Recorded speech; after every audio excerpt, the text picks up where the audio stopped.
Hey, Amer, can you hear me? Yes, I can. All right, thank you, brother. We'll start.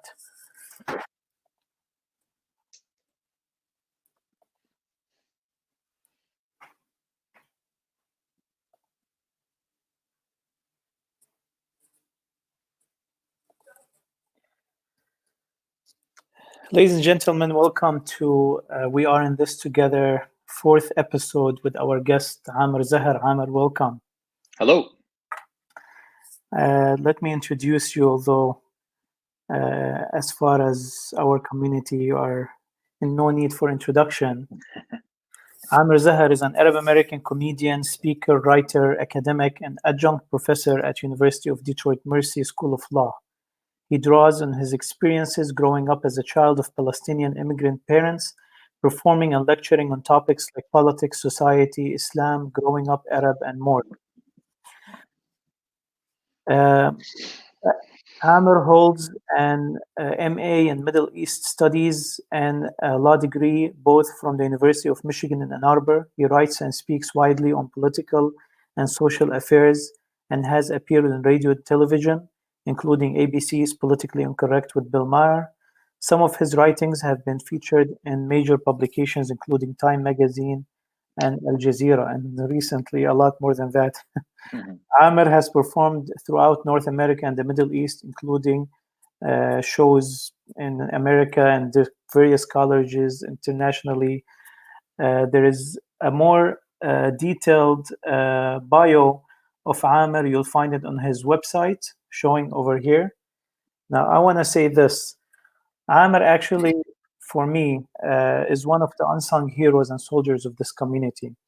Those who work hard for it and all based on volunteer time, asking for no return, and seeking no leadership position. He's been on the forefront in the community fighting for the Palestinian issue. He's been on the forefront representing us in our support for Bernie Sanders. He's a surrogate for Bernie's campaign and a campaign activist in Michigan. He has been representing our Arab American interest as far as the census is concerned and listing us as a race. He's also on the forefront of Arab American comedy, which is a very important language in America to speak through. He's also a professor of law who has a lot of influence on the legal understandings of issues that has to do with us. He also organizes the comedy festival, and he's also a youth motivational speaker. Something that you might not know about Amer, that he goes to various schools, speaks to youth. A great motivational speaker, breaking the stereotype of older Arab men lecturing younger children. So it's always interesting to see the reaction of children that we actually can be funny and understand humor within their context and their culture. So that's what I know. I know he does a lot more than that. Please stop. I know you didn't expect that, but I wanted to give you a moment really of recognition. I appreciate that. Well, for everyone out there who might listen to this, my mother wrote that bio. She put together all those things. But I just try to do what I can, and I think it's incumbent upon all of us, including you. You do great work too, just to do what little bits we can to make sure that our voices are always heard. I mean, especially lately, just being on Fox News and winning the debate on Fox News, that's unprecedented by itself. So we can anyway. So thank you very much, Amer, for all you do. My pleasure. And thank you for being with us on this episode. If you got what I'm trying to do is I'm trying to basically reflect from a human perspective on the situation that we're living right now. We're actually living history. As it unfolds, we don't know how it's going to happen. And I consider these documents that we are saving for history, really. Yeah. So today, of course, you being on the show, we have to talk about a few topics other than what we usually speak about on this show. So we're going to go to later. We're going to talk about Bernie Sanders and his campaign. and we're going to talk about the census because I know you want to talk about it, and I want you to Yeah. talk about it. And Yeah. I've seen your video that you've posted a couple of days ago about it too. And at the end, we have a tradition that we do. We're going to do that tradition. So before we go to these two topics, I want to basically go over our basic questions that we ask in this living. We're in this together. That's the name of the show. Yeah. So basically, how are you doing? I'm great. I'm bored. We're all sitting at home these days. We're doing things like this instead of, getting physically together. And it's boring. But, we all have to remember that we are in this together. That's been the message of something I've been trying to spread for a long time. It's why I got involved in the Bernie Sanders campaign. I mean, all of us are going to suffer a little bit because of this thing, right? I mean, I'm a comedian. I don't have a traditional job, but in times like this, I've had about 15 or 20 shows canceled. And I know that, hopefully they'll all come back and hopefully everything will come back to normal. But, it's a crazy world that we live in. But my Palestinian refugee immigrant dad probably explained it the best to me a couple weeks ago. He said to me, he said, Amer, people are starting to understand that we are in this together. They used to think that if you get sick, that is your problem. Now they know if you get sick, that is my problem. So we are starting to realize that, and I know it's something you've been working on for so long, the sort of interconnectedness of us. It becomes really real in times like this. We heard of a story of a patient in South Korea who was infected with COVID-19, and she thought she had a little fever, but she didn't get treated too much. She ended up going to church, and then people from her church ended up going to a funeral. She went to a few other things, and researchers out there think that just her infection alone might be responsible for about 5,000 other infections in the country. And Wow. so, if there's ever a lesson as to the influence we can have on each other and on so many other people, sometimes that influence is bad, but most of the time it's good, right? If we can ever recognize that sort of influence we might have on society, I think maybe now it's making it a lot more clear to everybody. Yeah, it's amazing what this has done at so many levels. And just the question of, this gives an unprecedented blow to individualism. Right. That thought that, what, I close my door and I have nothing to do with anything that's going on out there. That just, and not only at a local level or a national level, international level. That has put an end to this way of thinking. Now it matters. Right. It matters what is the appetite of a person in Wuhan to me over here. International education, health, etc. So I want to give an update. So today is March 25th, 2020. And the reported cases in Michigan on michigan.gov is 2,294 with 43 deaths. The highest number is in the city of Detroit. Any reflections on these numbers, Amer? Look, I mean, I think what we're seeing, I think a week ago it was 30 or 40 infections in Michigan. Yesterday it was 1,800. Today it's almost 2,300. I mean, look, this is, like you said, a message that not only you say we're in this together, yes, but more precisely, it means that our successes are everyone's successes and our failures are everyone's failures, right? We are so connected. No one really does anything by themselves. No one really gets to where they are, whether it's a good place or a bad place, by themselves or independent of the system that we live in, right? I mean, we live in a system, unfortunately, where poor people and people of color are going to be adversely affected by this thing, not because COVID-19 discriminates against, people based on their skin color or their class, but healthcare does.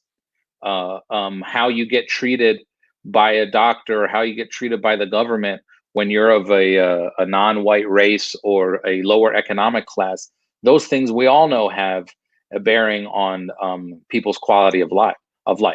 And that's something that we've been trying to argue against for a long time, right? I mean, no one, COVID-19, didn't happen because of a sort of capitalist system gone, run amok. No, but its effects are being made worse in part because of that. When we don't have a system that is prepared to stand up and fight for the weakest among us. We still have a system in this country where profits come before your health care, where you can go bankrupt if you get sick, or you can die because you're poor. It seems like, we're waking up a little bit to realize that's not a great system.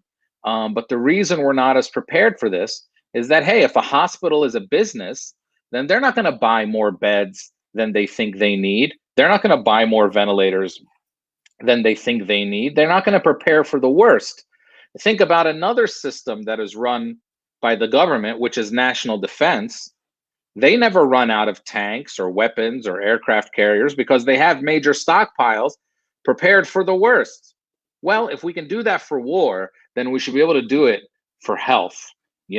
I don't think, I'm not against, and I don't think you'll find any Arab American, because we come here and we tend to many times do well. No one is for government taking over all business or anything like that. But when it comes to healthcare, that's something that we need to wake up and see, look, we need to treat this the same way we treat national defense. We need to treat this in a way where profits have no bearing on this system at all, right? Profits could be important as to who makes the best hamburger, who makes the best hookah on Warren, who makes the best falafel. Okay, I'll pay more for that. But not when it comes to care, not when it comes to healthcare. And that's sort of the message we've been trying to say. So this interconnectedness that we're seeing now, hopefully will translate into some real change. I'm not super optimistic about that, but it's an opportunity for those of us who believe in that to push for that very strongly at this moment.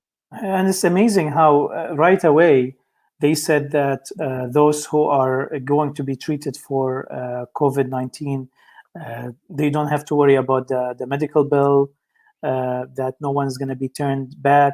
It's all of a sudden, they knew that there was something wrong. It's like instinctively, we were doing the wrong thing. And in this situation, we couldn't, we had to get real. And right away, they, all of a sudden, this idea of free care for everyone became the right thing to do, as if we knew all along that it is the right thing to do. Well, the truth is, right, what happened is that politically now it became sort of unfeasible for any politician to say, well, no, profit has to drive this. The truth is, Wissam, as you know, that when there wasn't COVID-19, there were already people dying because they weren't getting the care they need, because they didn't have enough money or they didn't have the right access. That kind of stuff has been happening for years. But, when it happens at a slower pace, unfortunately, our society doesn't take as much note of it. Now that it's happening in a way that could be at a very fast pace and catastrophic in a short period of time, hopefully people will see it. I think it's our job as activists or intellectuals or people who want to make this point to say, look, this is not something new, right? We're seeing sort of it all happening at once because of this particular outbreak. But people have been dying because they're not getting the right care or not having the right access to care for a long time. And it's because they've been poor or minorities. And we have to keep pushing on that point to say, look, every day for some people is COVID-19. Every day when you don't have insurance, when you're underinsured, we're seeing now that having your insurance tied to your employer is not a great idea because people are being laid off by the millions and their insurance is going right along with that. So, I mean, healthcare is a human right. Making sure that your society is healthy is a recipe for further success and a recipe for having a mentally healthy society and a mentally smart society. I mean, geez, I tell this joke all the time that, we are a country of 330 million people who has a game show called Are You Smarter Than a Fifth Grader that nobody wins. I mean, nobody wins. And so we really have to work on making sure that we're staying healthy in all our ways. Other countries have already done this. I mean, the funny thing is we're not talking about something unique. We're talking about simply, doing what other countries are doing that are having better results than us. So Thank you. that's really what we got to use this moment for. Yeah. So going back to you, Amer, so a lot of your shows are canceled. You're at home mostly. So how does, Yeah. as a comedian who and an activist, so most of you're every day out and about, traveling, doing shows, meeting people. Yeah. So all of a sudden you're back home. At a personal level, is that an opportunity for some projects that you wanted to do? Is there a project that you're doing at home that you feel now it's the opportunity for? Well, for me, my job is communication, right? Communicating with people from a stage. And without that, I'm trying to find other ways to communicate with people. And I've been using the internet and social media for a while, but I'll be using it even more and been using it even more. I did there's another local Arab American musician here named Francis Bataya, who's a great local musician who I've known for a long time. And I just went to his house the other night on Friday night, and we just sat in front of a camera and tried to entertain people for a couple hours because we knew everyone was home, and thousands of people watched, and it was pretty cool. Usually on a Friday night, I'd be in some other city doing a comedy show. I did a live talk a couple nights ago about the census. I'm trying to stay connected and use other forms of sort of communication with large groups of people. I'm lucky. My job is I get to stand up in front of 200-300, sometimes 500 or 600 people 2-3 nights a week and just say what I think, and that's very therapeutic. And there's no other art form that gives you that, whether it's writing or playing music or whatever. And so that's something that is I miss a lot. But I'll tell you what, when we get out of this, I'll have a lot to say. And I think the first thing I'll do is have a big show in Dearborn and invite everybody and just have a big party. But yeah, there is something missing. And yeah, I'm trying to work on other things, but I'm still trying to adjust to this new reality. Yeah. Is there something that's you consider inspirational from our situation today? Yeah, I mean, I'm really inspired by the sort of volunteerism that's come out of just our community here in Dearborn. I think everyone is seeing the stories of people, especially young people, spending their time, and everyone has a lot of free time now. Whether it's packing lunches at schools to give out to children who should be getting school lunches every day, whether it is going and distributing supplies to our local hospitals. There's such a high level of volunteerism in our community, and I truly, truly believe that it is connected to our culture and our upbringing. I mean, we are taught in our culture, brought down by generations, that we are in this together, that you look out for the weakest among you, that you fight for people that you don't know, that you really stand up for justice and morality when it's right. And so to me, I'm not surprised by the volunteerism coming out of our community, but it's really great to see it. So that's a very inspirational to me. And it's something that we have to highlight so everyone in the world sees it. Because, I mean, look, we do live in a world where we are, frankly, as Arab Americans, maligned so much. I'm not surprised by the volunteerism coming out of our community, but I would love to show it and share it with anyone who would be, so that we can make sure that our messages are heard loud and clear. Awesome. Do you feel that I feel it's definite that we are going to come out of this a little bit changed.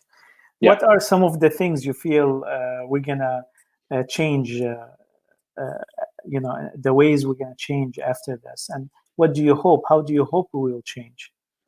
I think what we're going to see when we get out of this is, and I agree. I mean, I think this is going to change our society, and it's a global thing. So it's going to change our world permanently, just like many other sort of major global events have.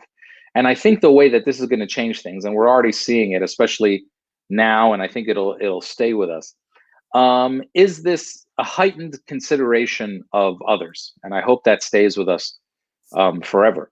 I think there will be some on the other spectrum, a small minority, who view it as a time to blame, as a time to really look down on others. But that's going to be the minority. They might be a little loud every now and then, but I think the majority of people will come out of this understanding again the interconnectedness and this heightened consideration of others that we have to have. I mean, you're just not going to succeed in this world, right? You might make a lot of money, but you're not going to succeed with others. You're not going to succeed with what really matters, with others respecting you and taking you seriously, if you don't have this heightened consideration. And I think everyone is starting to understand that, because it's literally hitting home for everybody. So I think that's how we're going to grow after this. But it remains incumbent upon activists like you and many other people to keep reminding people of that, because it is going to be a process. But hopefully, we'll come out much better as a result of all this. All right, thank you.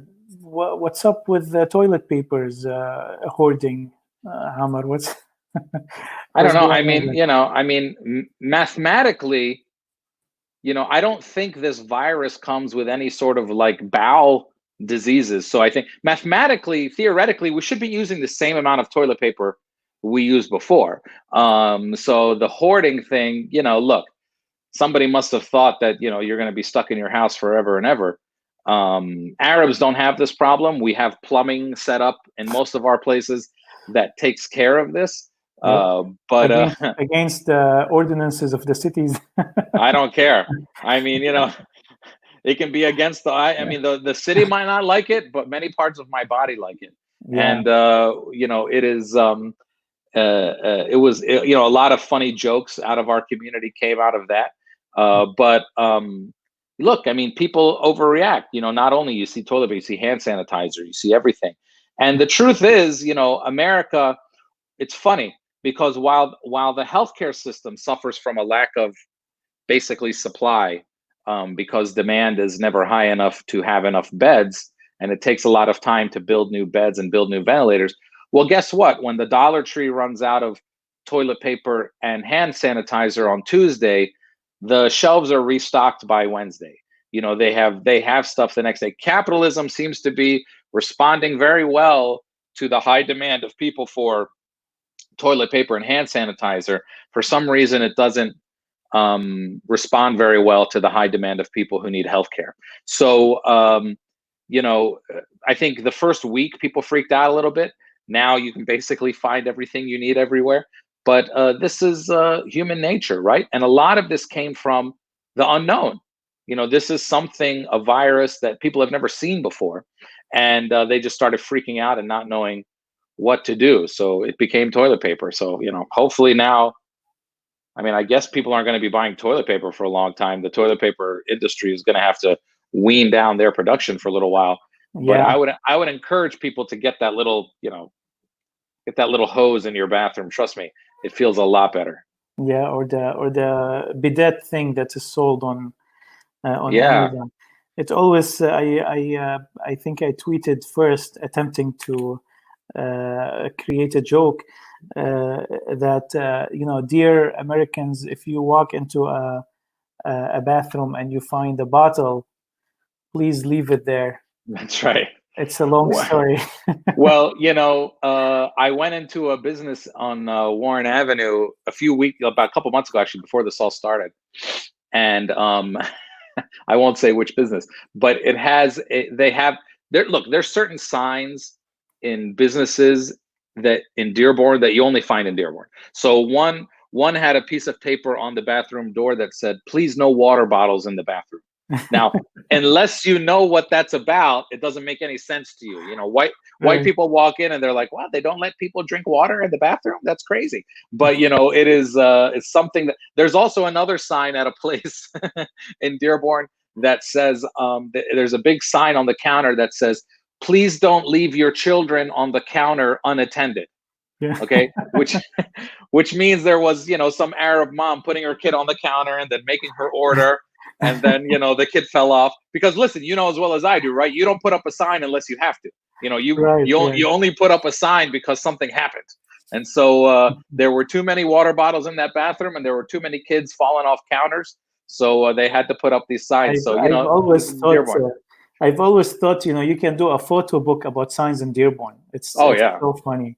There was one sign of on a bar says uh, uh, beer pong, Mhm. bikini girls, and halal ribs. You know, Oh yeah. Listen, which is you know, the biggest strip club in Dearborn serves halal wings, and you know, this is they used to have it on their marquee that they served halal wings. And hey, you know what? I'm not mad at them. This is, you have to know, it's called customer service. You know your your customers. customers. Yes. That's right. And No, it's again, actually it's culture. You know, it's of how course, culture it's evolves in peculiar it's ways. it's respect. It means the strip club respects us, and they are giving us halal wings. But you know, again, that had to happen because, you know, the situation came up where, you know, an Arab guy walks into the strip club and says, "Hey, let me have the girl with the big, and another thing, is the chicken religiously certified halal?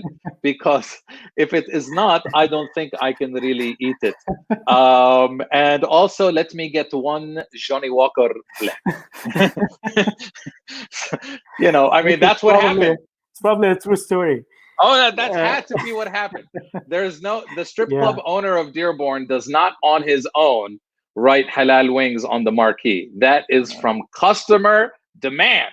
right, right. And you know, again, it's we're not criticizing. It's just interesting culture.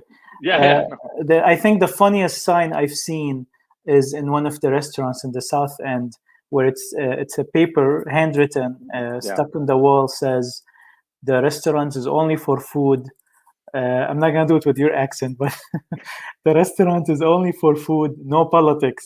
And I thought that, and I Uh, thought that's very special, like only in Dearborn hashtag. of course.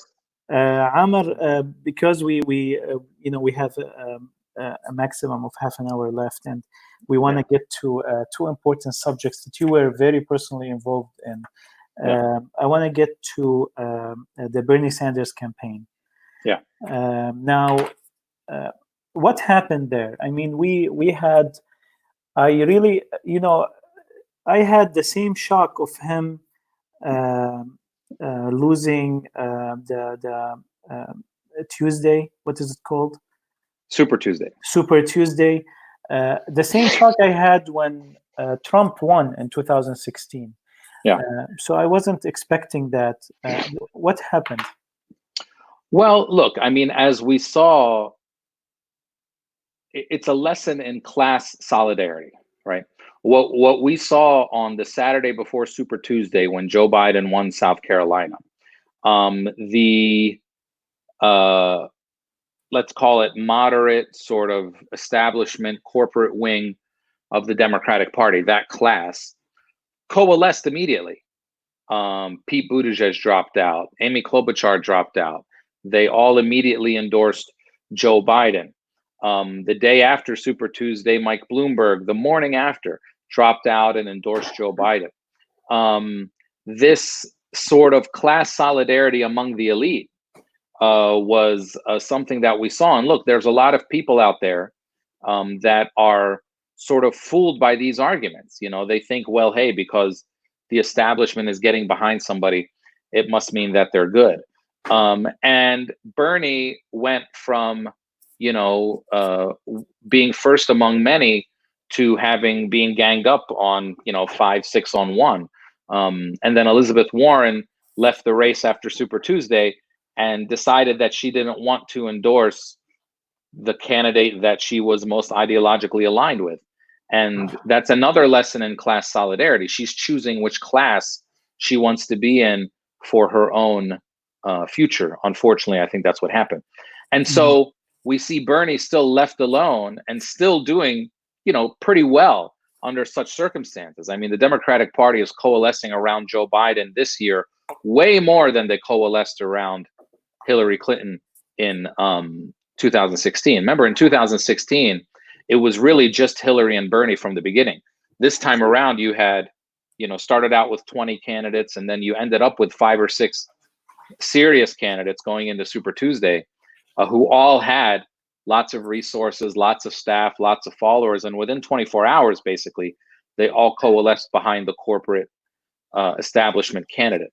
And here's what we're telling people: this way of doing things, it might win you a primary, right? In this really sort of walled off 2-party system that we have. But when it comes to a general election, this corporate elitist Democratic strategy, it really hasn't worked. Al Gore was their favorite in 2000. He lost. John Kerry was their favorite in 2004. He lost. Clinton was their favorite in 2008. It took Obama coming along with an inspirational and motivational campaign. Turns out he was a corporate Democrat too, but his campaign was not a campaign of moderation. And he won. And then Hillary Clinton was the darling again in 2016, and she lost. So this notion of campaigning on moderation, it might make some people in the party feel good. It doesn't win a general election where turnout is much higher than it is in the primaries.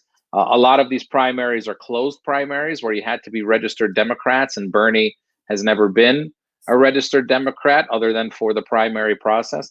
And he's still doing, as well as he's doing. I think it's becoming clear now with the coronavirus pandemic and with Biden's performance on social media and some recordings lately, that I think some people might start to rethink, especially now since the primaries have basically come to a pause, and probably won't be picked up again until late May, maybe, or early June. We might have like another Super Tuesday in late May or early June where 25 states vote in the span of 1 to 2 weeks.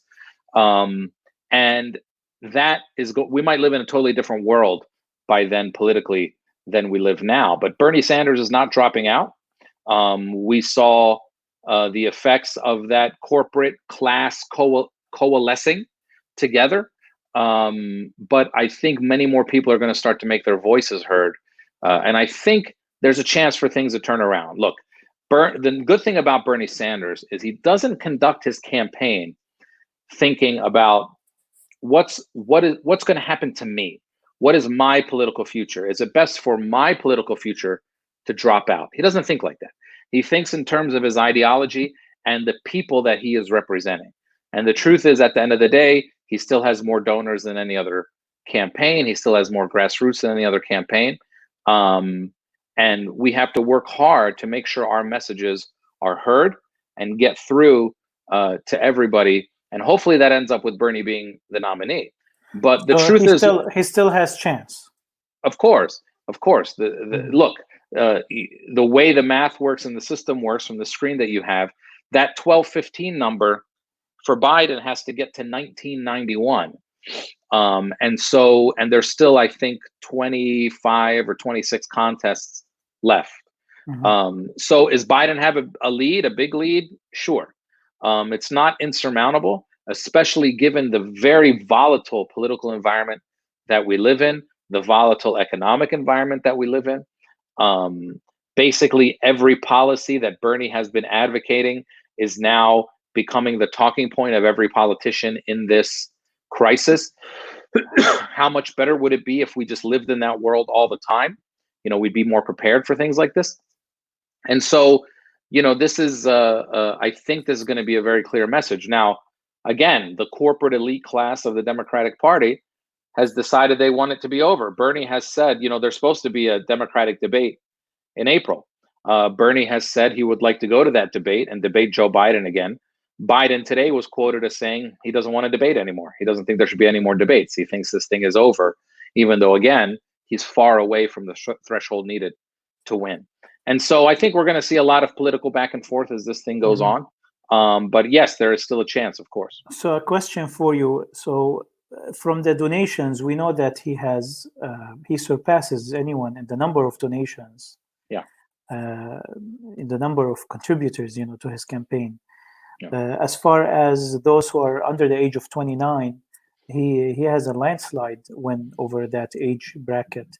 Yeah. In terms of his rallies and the show up in his rallies, the energy in his rallies, they surpass any other candidate by far. What is happening at the? Is it that the youth are not showing up to vote, or what's going, or are the older generation showing up more? What's happening? I mean, I'm sure you have data that enlightens you in that respect. Sure. So Bernie's people are showing up more, and the youth are showing up a little bit more. In Iowa, for instance, youth voter turnout in the caucus was up from 2016. Youth voter turnout was up in Michigan, but turnout in other groups was up too, and in many places up more, especially among older voters who are frankly scared of Trump, and they do, I think, wrongly view the moderate message as a way to beat Trump. I don't think that's right. I don't think that's going to happen. But a lot of people have come out more. But the truth is, you can bring out people in the primary, but it's more about bringing out people in the general election. Bernie opens up the political process to millions and millions of people. The reason that one of the reasons, by the way, that Democrat turnout in the primaries is up is because Bernie brings in so many people into the process that haven't been in the process before. Take Dearborn. Dearborn is a good snapshot of Arab America as a whole. In 2016, 12,000 people came out to vote in the Democratic primary. In 2020, 18,000 people came out to vote in the Democratic primary. That's a 50% increase. It's very high. Mm-hmm. And our community of Arab Americans came out to vote in higher numbers, and overwhelmingly for Bernie Sanders. Somewhere from 85 to 90% of Arab Americans in Dearborn voted for Bernie Sanders. So it showed that our numbers are greater and we're unified, which are two very strong indicators of political power and respect. And so to me, I see that that's what the Bernie Sanders campaign is doing in a lot of communities: immigrant communities, Arab communities, Muslim communities, Latino communities. A lot of work to do still in Black communities, and a lot of work to do with older Black voters. But the truth is, at the end of the day, a lot of these traditional Democratic voters, they're going to vote for the Democratic nominee, whoever it is. Whereas on the other hand, Bernie, who functions in this sort of hybrid way in the Democratic Party, but also lots of independents and new voters who don't really feel an allegiance to a particular political party, they're not going to vote for a Democrat just because they're a Democrat. They're going to vote for someone who speaks to their issues. And so I think that's a big liability for the Democratic Party in November if they push in this way to protect their corporate interests and nominate Joe Biden. Amer, you've had close encounters with Bernie Sanders during this year and last year, right? Yeah. Do you have a story that something happened and you felt like that you were really happy that you're voting for this guy, or that you're standing with this guy? Is there a story, a personal story you'd like to share with us? Yeah. In fact, it's a story, and it's sort of an ongoing episode, right? As you know, as a Palestinian activist, one of the things that I deal with all the time is, being accused of hating Jews and being anti-Semitic, all the time. And so when I was brought onto the campaign back in October, until today, stories come out, not in mainstream media, but in a lot of like alternative and right-wing media about me all the time, being anti-Semitic and hating Jews, and how that's connected to the Bernie, how dare the Bernie Sanders campaign keep this person on, and all that kind of stuff. The campaign has never wavered from me. In fact, they called me a couple months ago when a lot of these stories were hitting the news very hard, and they said, someone who's an advisor right under Bernie said to me, hey, I just spoke with the senator about this situation, and we want to let you know that we are standing behind you. We are not going to cut you loose. We're not going to give in to any of this pressure. We are staying with you, and you don't have anything to worry about. And that to me was a very important sort of, I kind of knew that, but it was important to hear it from a high level of the campaign, because again, this campaign was about including people. And then when before I introduced Bernie at the rally that we had in Dearborn a couple of weeks ago, I went back to say hello to him, and I said, hey, Bernie, I'm Amer Zahr. And he goes, I know who you are. And he said, we Semites, we got to stick together. So I said, yes, we do, Senator. And so, they can call me anti-Semitic all they want. I mean, I don't know. I must be the worst anti-Semite in the world. I'm supporting the only Jewish guy running for president. I don't know what I must have missed the first day of anti-Semite school where I imagine the first lesson would be something like, look, if a Jewish guy is running for president, don't support him.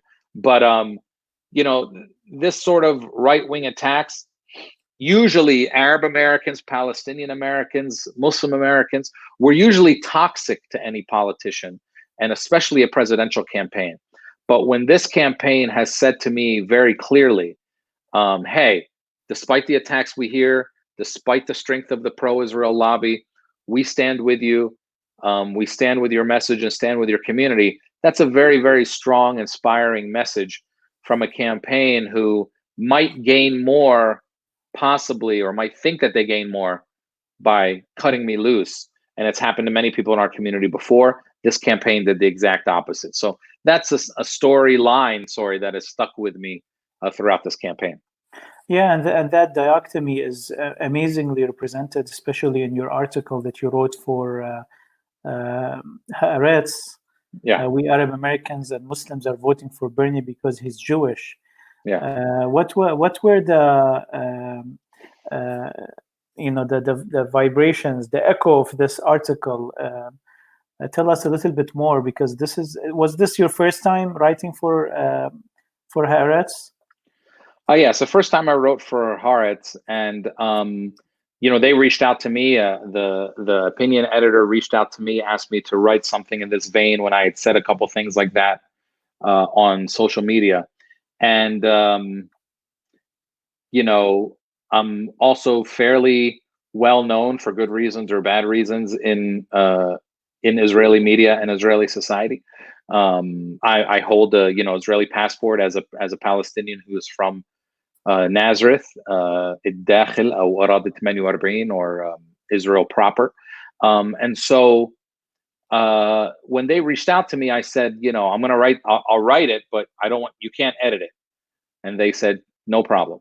I said, if you're going to edit it, then I just don't want you to publish it at all. They said, no problem. And so,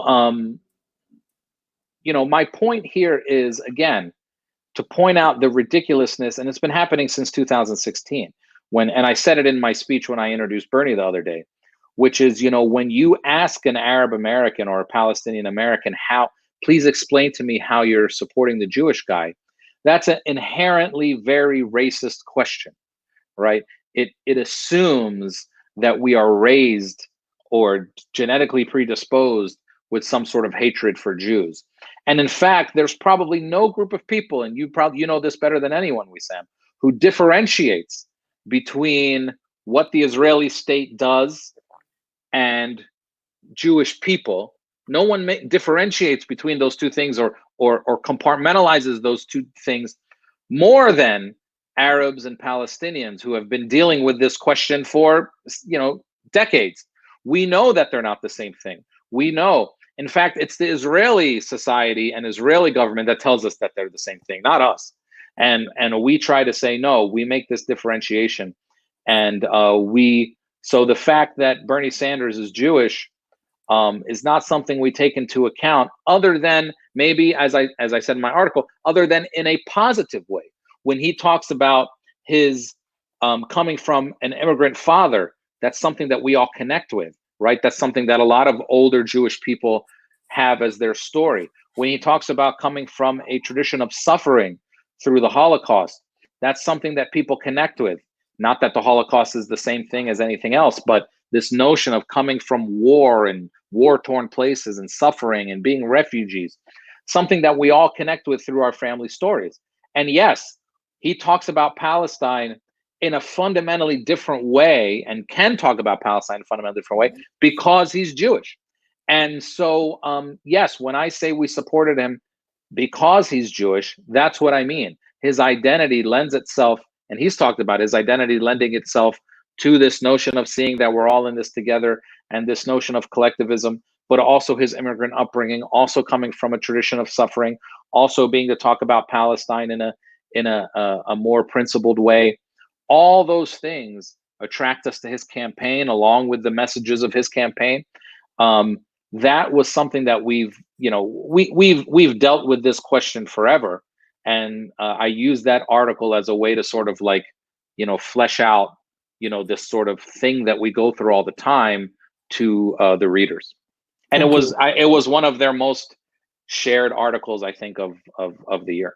Oh, wow. That's amazing. And thank you on behalf of the community for writing such an article at an internationally recognized newspaper, and reaching the actual Israeli audience too, about our symbolic support as Arab Americans. Amer, you've been talking. And I want to let me make one point about this too, because there's a lot of people in our community sometimes who think, and just because they don't, and it's out of innocence, but they think that if I write something for an Israeli newspaper, and Haaretz is an Israeli newspaper, and yes, they are a liberal Zionist newspaper. If I write something for a newspaper that I'm normalizing Israel, or the word we use in Arabic is tatbiya, that's not true. Okay, normalization, or tatbiya, is when you deal with a Zionist institution or a Zionist organization or an individual without bringing up Palestine, without talking about the issues of justice and morality in Palestine, which I did in my article from the beginning, is when you deal with these institutions pretending that Palestine is not an issue because you both, like hummus, or you both like whatever you like, and you're just looking at your common ground, and you're not dealing with the core issue. That's normalization, right? It's not normalization. So in other words, communication or engagement is not alone normalization. It's only normalization when you engage in that sort of thing, that sort of relationship with a Zionist group, without centering the issue of Palestine. But I always make sure not to do that. And in fact, much can be gained by talking with these groups and talking clearly and morally about Palestine. Martin Luther King did it with white people. Nelson Mandela did it with white people. Talking with people who might support your oppressor is not normalization unless you don't talk about your struggle. Definitely. Just to be clear on that point. Yeah, it's a good thing that to clarify it. But I mean, journalism is journalism, no Right. matter where it is, and you specifically, you yourself, you don't have, even if you haven't made that point within that article, you with everything that you do, and your book and your articles, you stand up for that, and you symbolize that.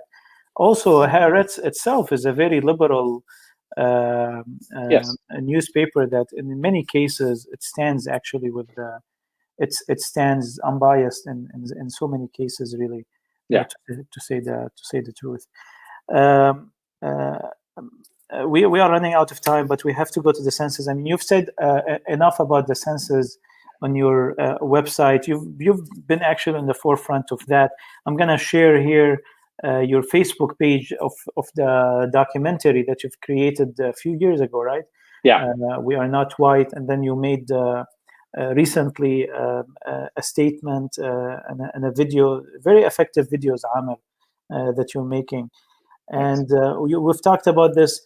I have a podcast series called Arab American Identity, and once I finish from my current guest, I'd like to start with you about that, because I know you have a lot to say about that, and you've made these points in the last couple times. Just as a reminder for people who are gonna watch this, haven't watched your videos, is that you wanna give the reminder yourself? Well, sure. So by now, many of you should have received in your mail the census form. You can fill it out, the form that you received, or you can fill it out online at census.gov. But every 10 years, we do the census in America. It's part of the Constitution. And they ask from the beginning of time, really, because America has always been obsessed with race and racial identification. They've asked people, what's your race on the census? Now, Arab Americans have never had a box. We've technically been considered white for over 100 years. I won't get too much into that, but that happened because naturalization laws from 1790 until 1952 required that you were white, had to be white in order to be naturalized as a citizen. Many communities petitioned for whiteness.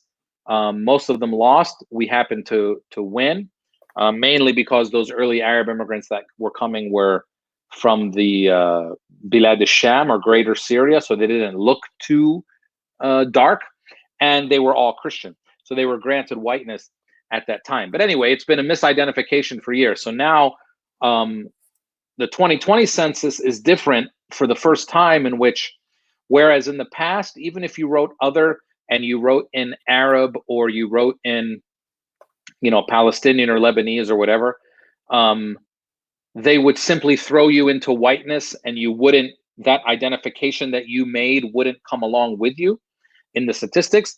This year, for the first time, they're actually specifying whiteness. So you get to say you're white, and then what kind of white person you are, or you can say other, and what kind of other person you are.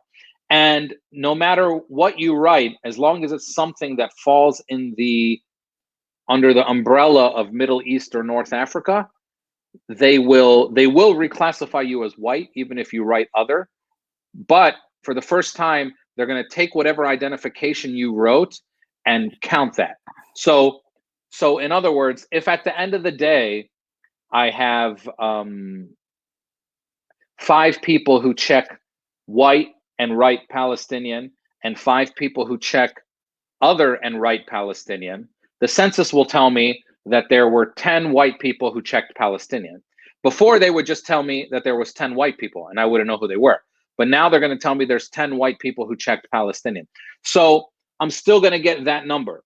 And so what I'm asking people to do is, whether you want to check white or other, I'm encouraging you to check other, because we're not white. I'd like it to show in the census that the majority of our people, even though you're calling us white, checked other. That'll be a good. I'd like the census to see that the majority of our people checked the other. I'd like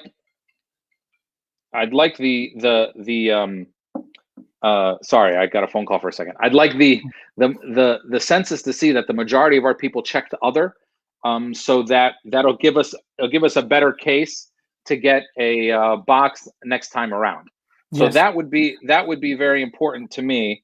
You don't care right now about what exactly for people. Do you have, can you give a recommendation of what you would like to see Arab Americans put? So my recommendation would be to first go down to some other race and check some other race.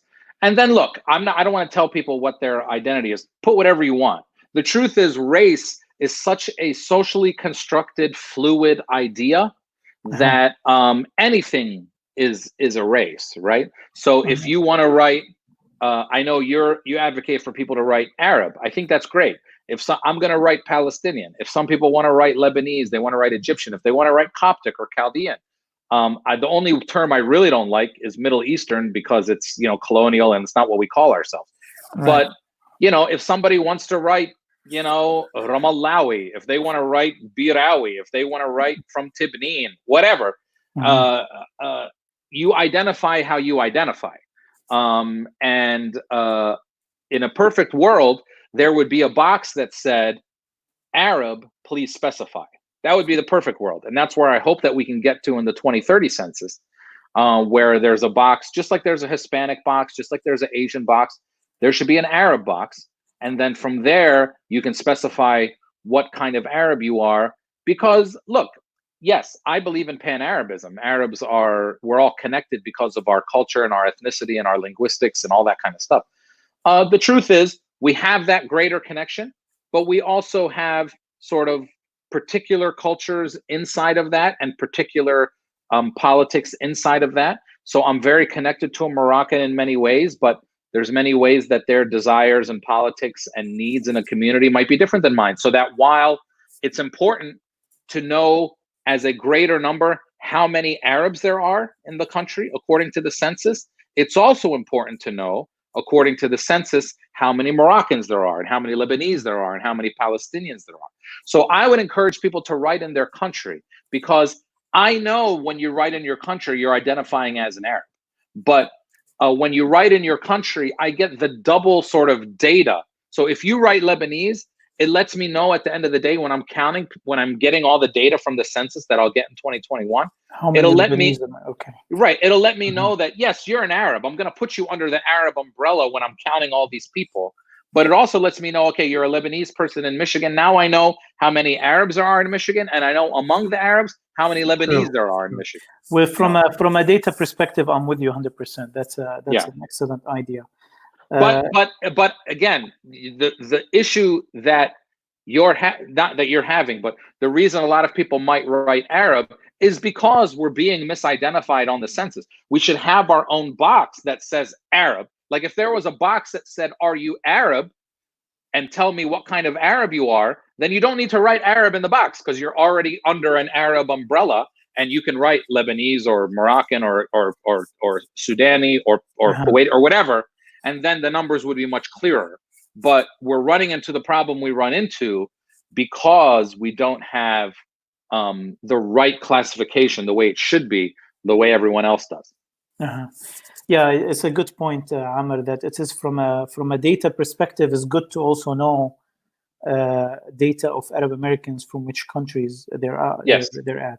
I personally, my problem is that I don't recognize these countries. Like I refuse to be less Iraqi than an Iraqi, you know. Right.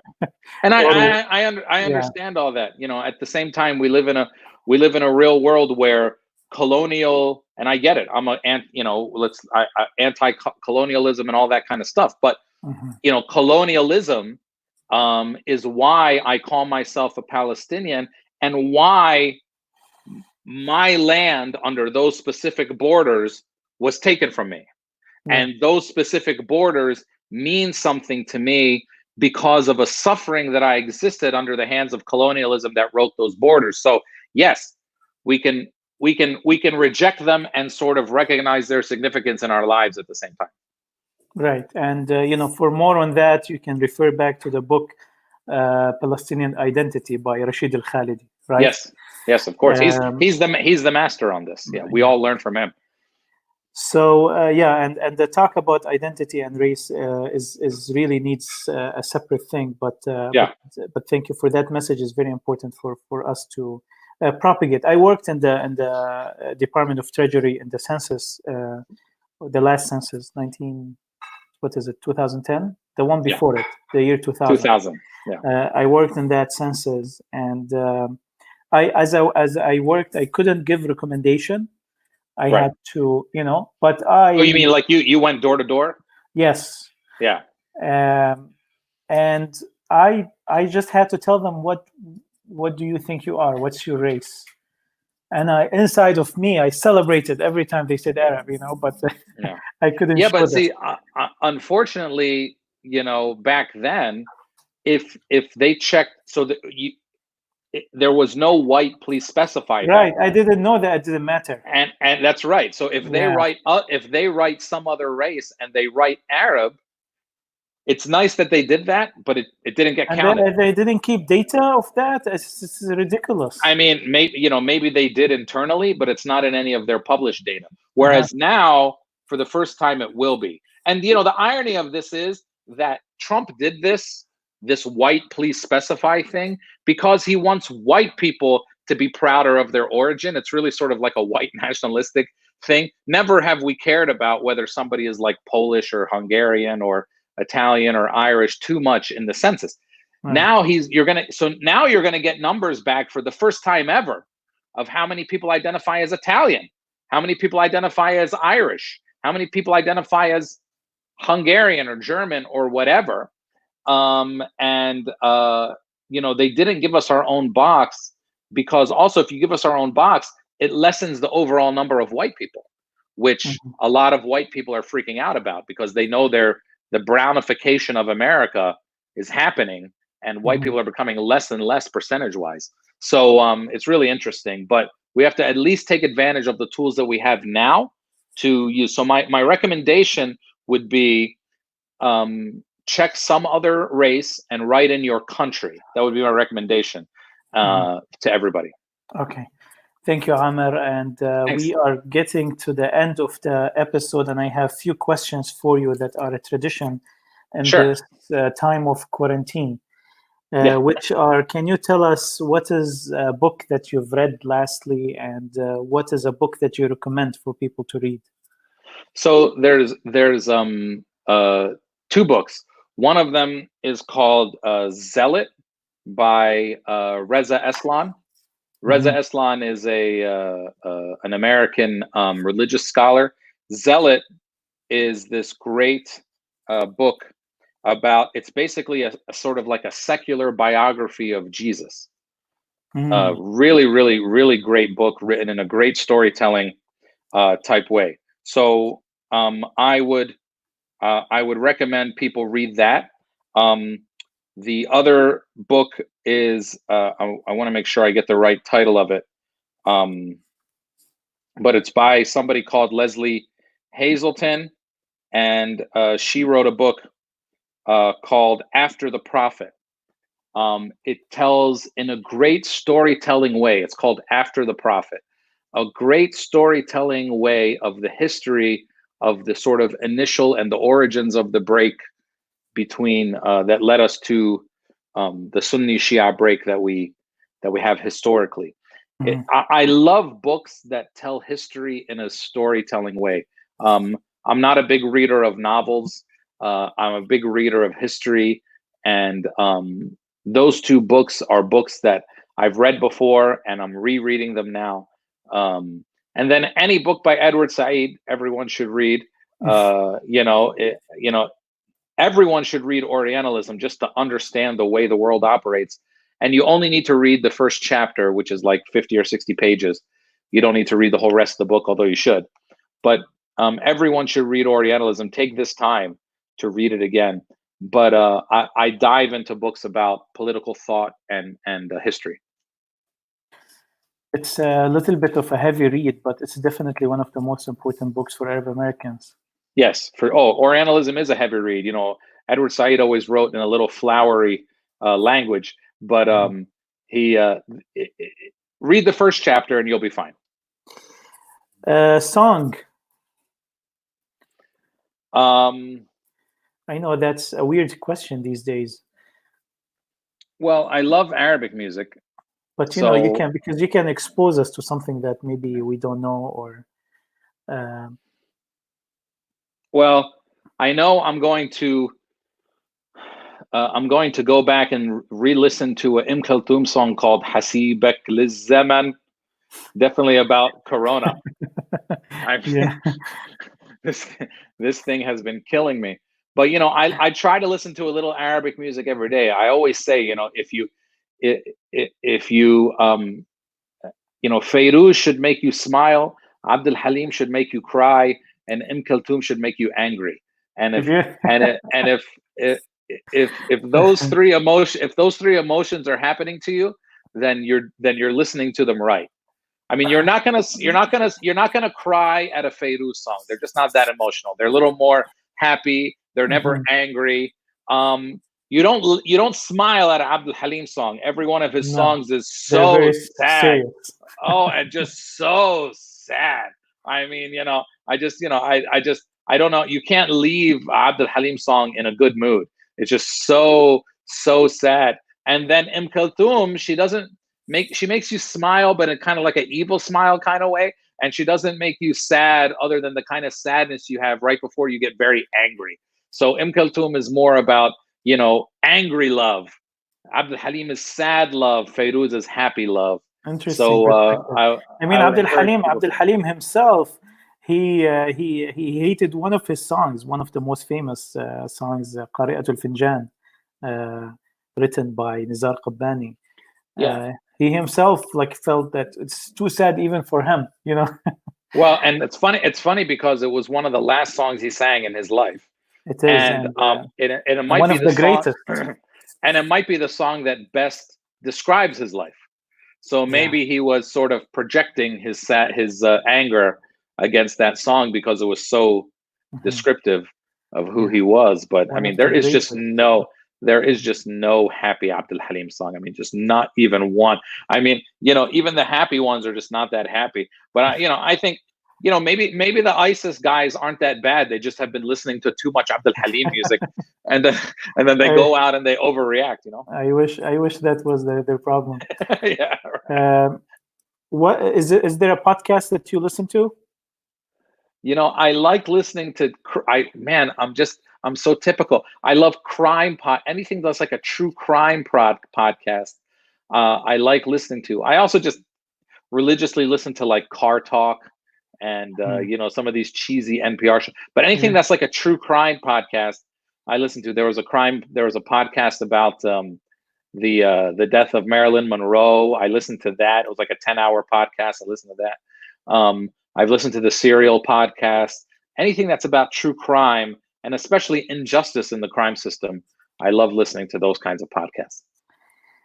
And how about a film? What's the last film you watched and a film that you recommend? So I've used this time actually to watch a couple films. I watched Moonlight again, which is a really, really wonderful film about Black life in America. I don't know if you've seen that film, but it won the Academy Award for Best Picture a few years ago. Moonlight, set in Florida. Great, great, great film. I watched that film again. And I've also taken the time to watch rewatch a couple Palestinian movies like Divine Intervention and Omar. And I would encourage people to just do that. But whatever you do, don't go watch the movie called The Insult. It was such a stupid movie. Did you ever watch that movie?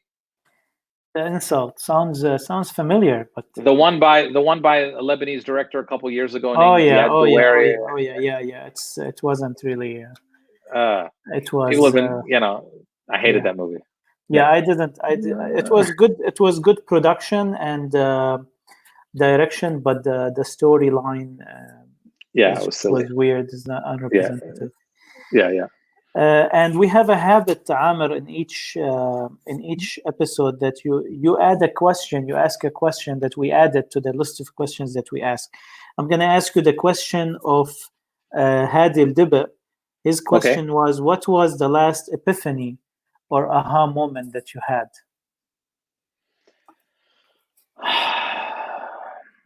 So I cook a lot. Okay, I like to cook. Okay. I'm a good cook. For all the ladies out there, I'm a great cook. Okay.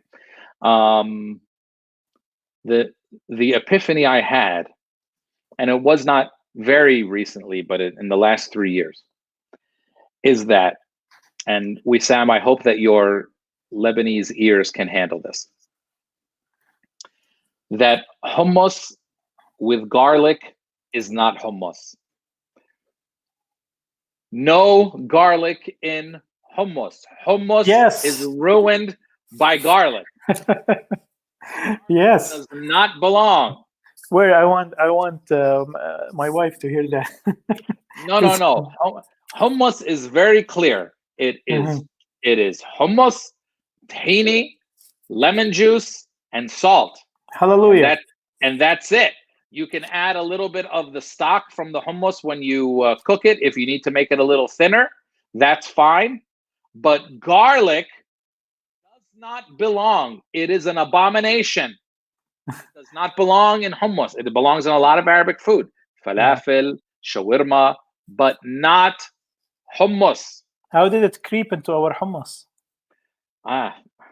I don't know. I don't It creeps to everything in our life. So I don't like to blame everything on Lebanese people, but but this one I might.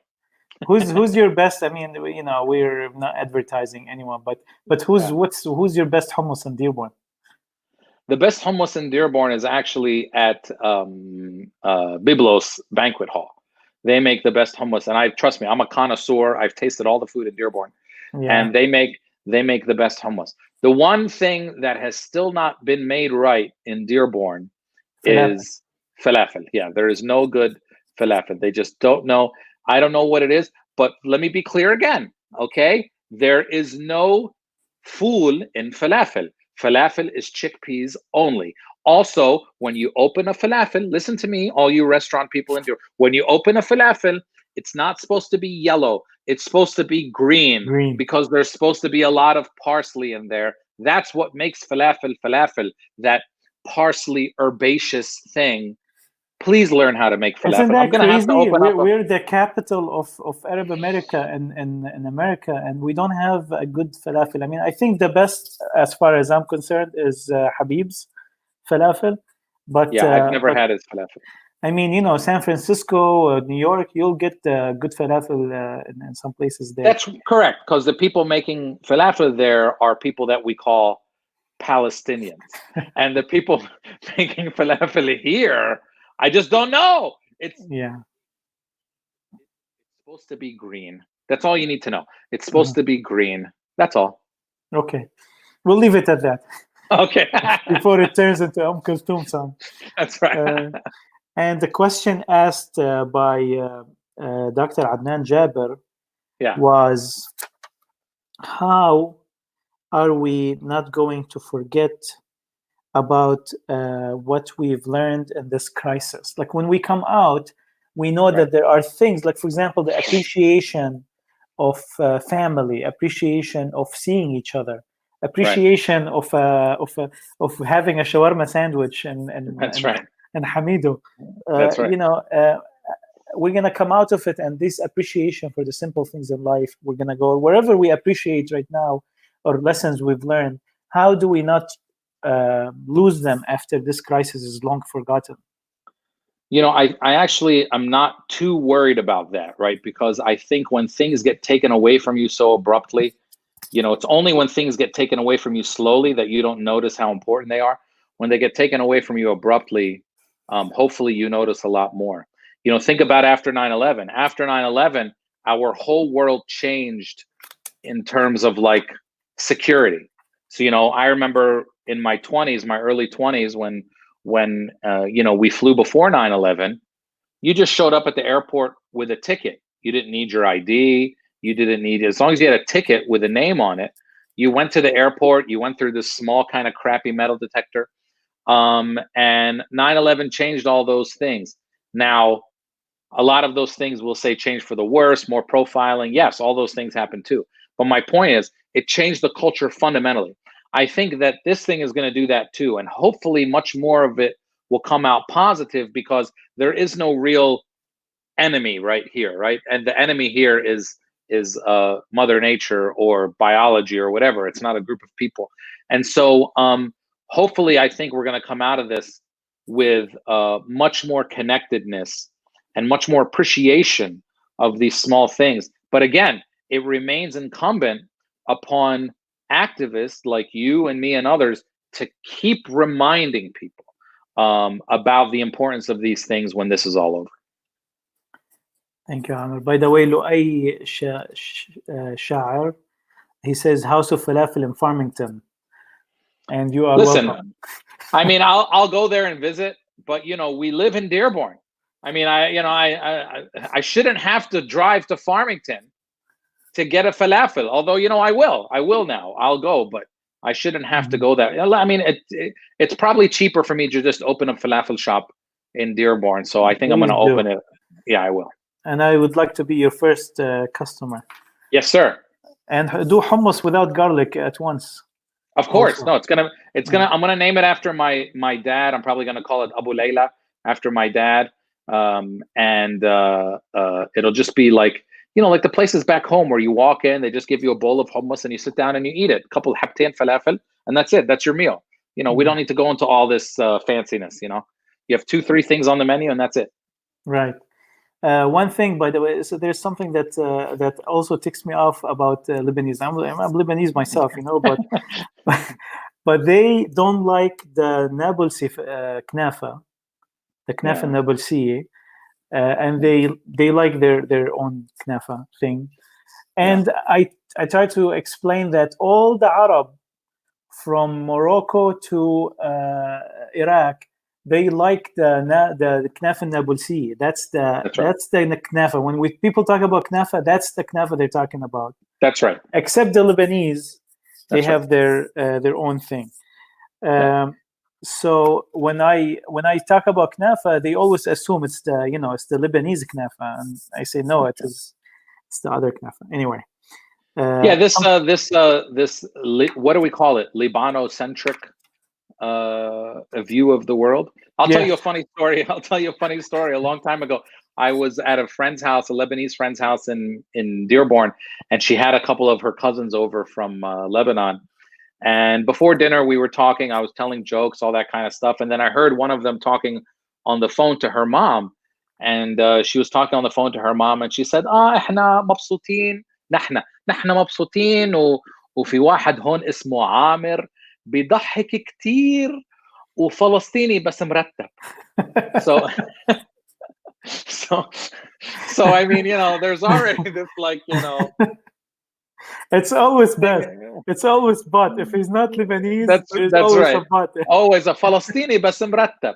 It has to be a disclaimer after it. That's right.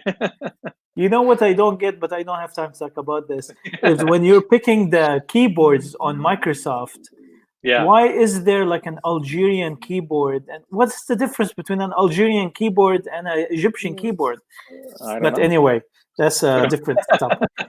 Amer Zahr, what is your question that we're going to ask every guest after you, and you're going to answer yourself too? What Arabic food reminds you of your childhood? Oh, how about that? Nice. I know my answer. What is it? Bamie. that beautiful. You have to get over. Bamie is that beautiful the sliminess of bamie. It has to be slimy, or else it's not good. You know what I mean? Slimy, right? Has like that long dry, and then that's so beautiful. Yeah, bamie is what it is for me. I could smell it from a mile away. Yeah, for me it's bazilla. Yes. I have a story. I say I didn't like bazilla and rice, but I went to Kashaf. I went to Scouts when I was once at summer in Lebanon, and I went for a summer camp with the Scouts. So that was my first scouting experience, and they were very harsh. It was very, very harsh scouting environment.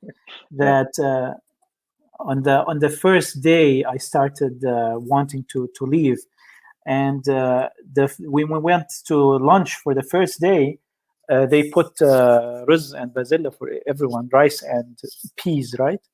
Yeah, rice and green peas for everyone. And I told my scout leader that, I don't eat green peas and rice. Do you have something else?